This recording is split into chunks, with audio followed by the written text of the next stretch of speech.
우리가 요 항아리에도 놓으면 보통 제가 7부 정도를 유지해요. 막걸리를 만들 때. 아니면 과일은 여기로 와인을 만들어요.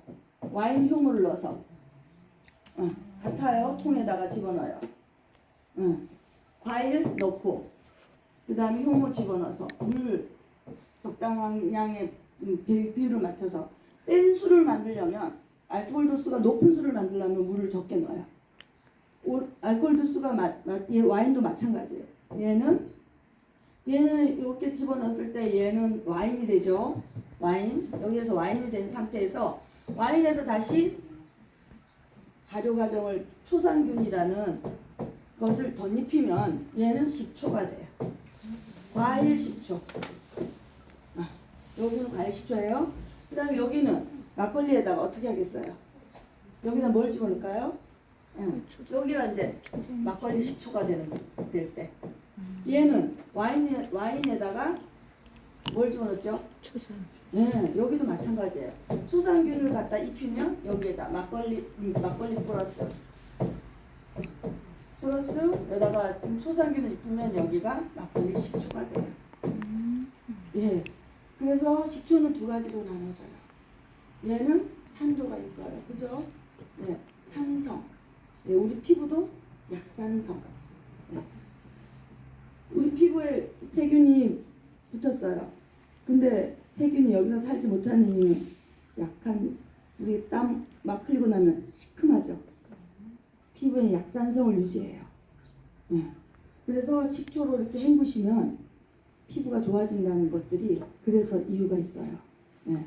그래서 보면 우리가 닌겔이라는 거 맞잖아요. 닌겔, 포도당, 그렇죠? 포도당을 맞는 거는 얘가 곡물이 여기 이렇게 포화 당화 과정을 거치면 여기에서 이제 이렇게 복잡복잡하죠. 그럼 탄수화물은 그 다음에 가면은 포도당으로 돼요. 분해를 시키면 얘는 술이 됐고, 네. 얘는 침하고 밥하고 섞어 복잡복잡 했더니 포도당으로 돼요. 그러면 얘가 소장의 저는 이제 막걸리가 되면 이걸 푸겠죠. 여기로. 그래서 얘가 또 이제 얘도 마찬가지로 이렇게 풀어서 또 다른 항아리로 옮기겠죠. 그런 것처럼 얘는 그 다음 단계로 넘어가요. 예, 소장에서 얘가 복잡복잡하면 소장으로 넘어가서 영양물질이 모세혈관을 통해서 우리 몸으로 필요한 대로 영양 보급을 해주는 1차 과정을 거쳐요. 근데 우리는 제가 욕심이 나서 이게 항아리는 100리터밖에 안 되는데 내가 욕심이 나서 술을 120리터를 해야 돼. 그러면 어떻게 해야 돼요? 네, 따로 해야 되죠. 그리고 효모양도 여기 정해져 있어요. 그래서 다른 항아리 해야 되는데 우리 몸의 위는 한계예요. 또 만들 수 있을까요? 없어요. 네. 근데 우리는 여기다가 여기 이제 음식이 들어가잖아요. 그럼 여기가 딱 문이 닫혀요. 근데 여기다가 문을 닫고 얘도 보통 일주일 이상 발효를 시켜야 돼요. 딱 뚜껑만 열었다가 막 해적거리면 안 돼요. 근데 얘도 우리는 어떻게 해요? 얘가 몸에서 복잡복잡 해가지고 발효를 시켜야 되는 그 시간을 안 기다리고 어떻게 해요? 자꾸 넣어요. 그럼 어떻게 해요? 꿀꺽?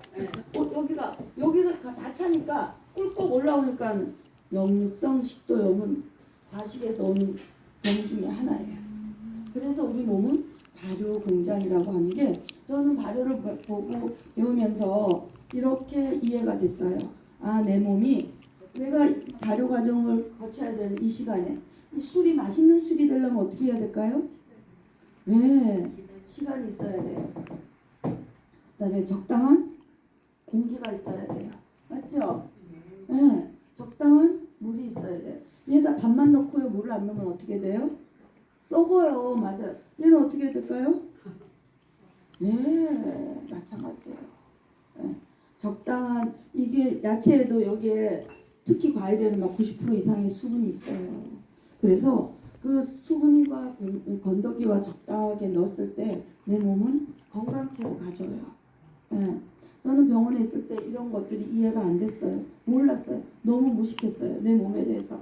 그래서 거기서 막 수술을 제가 여러 번 했거든요. 여러 번 할 때마다 잘 먹어야 돼. 어떻게 여기 꼴깍 넘어갈 때까지 쑤셔 넣으면 나는 우리 몸이 항아리에도 보면 얘가요 음식이 들어가잖아요. 음식이 들어가면 요만큼 차죠. 요만큼 채웠어요. 우리가 한 70% 정도만. 그럼 꼴깍은 안 올라올 뿐더러 위주머니는 어떻게 하냐? 위주머니는 얘를 발효를 시키려고 심장도 쿵닥쿵닥 하잖아요. 위주머니는 옆으로 살짝 틀어줘요. 그래서 틀 때마다 여기가 많이 먹었으면 이 문에 뚜껑이 열려서 꼭 올라오는 거예요. 예. 근데 얘 항아리도 술이 내가 너무 많이 하면 개워요. 예. 넘쳐요. 그러면 얘 술은 맛도 없고, 예. 시큼하고 다른 균이 들어가가지고 부패를 해요. 그래서 발효와 부패는 다를까요? 어떻게 다를까요? 발효와 부패. 썩는 것과 먹을 우리 똑같은 음식을 먹어도 우리가 양 조절을 어떻게 하느냐? 침을 얘를 물도 적당히 넣었어. 밥도 꼬두밥 적당히 넣었어. 내가 효모를 적당히 안 넣으면 얘는 어떻게 할까요? 네. 효모가 적당히 들어갔을 때 얘 효모가 밥을 막 먹어요. 미생물이지만 걔도 입이 있어요. 그래서 막 뽀글뽀글 올라오고 소리도 빗소리도 나고 막 그래요. 술 만들 때 내가 막 먹는 소리예요. 먹고는 부산물을 술로 만드는 거예요. 알코올화 시키는 거예요. 근데 얘는 탄수화물을 포도당으로 넘어가잖아요. 넘어갈 때 얘는 위도 온도를 어떻게 맞추느냐?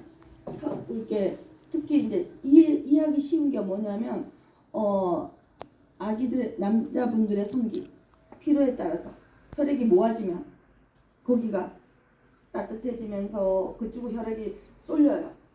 에너지가 글로 확 쏠려요. 여기다 음식을 넣잖아요. 여기로 혈관이 모아져서 여기를 따뜻하게 데펴요. 네. 그래서 속이 차신 분들이 소화를 잘 못 시키는 이유가 온도가 안 맞아서. 네.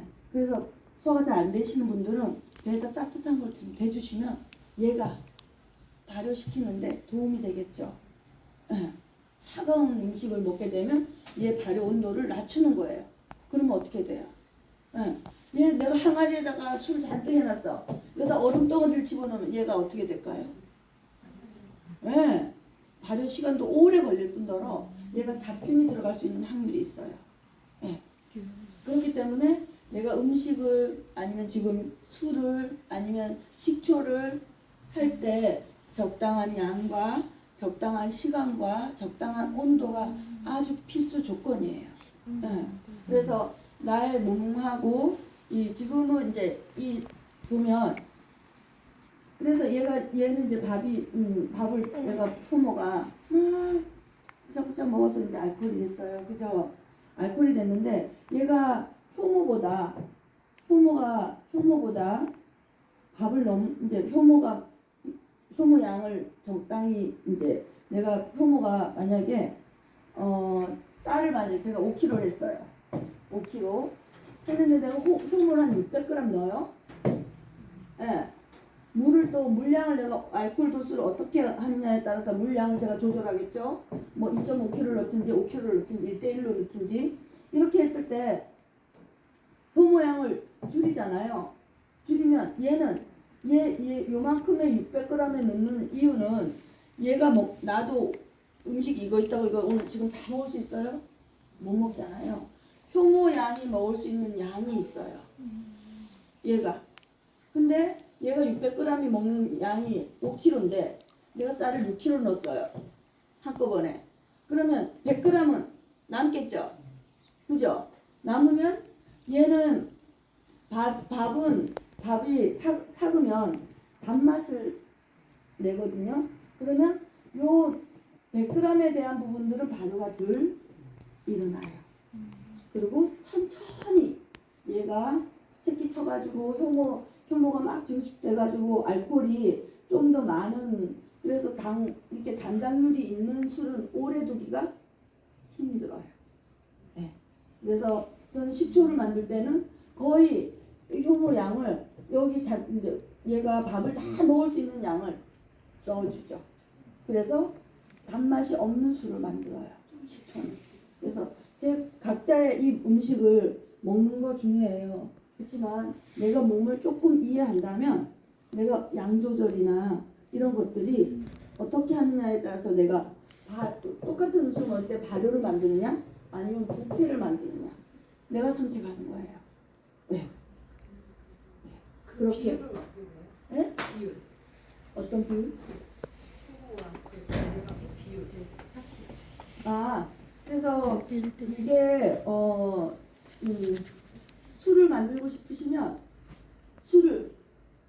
이제 이 식초는 바로 술이 안 되죠. 이제 식초가 안 되죠. 중간에 술이라는 걸 거쳐야 돼요. 술이라는 걸. 그렇죠? 그러니까 오늘은 이제 그거 해보시면 이제 종이를 보세요. 오늘은 맨 처음에 보면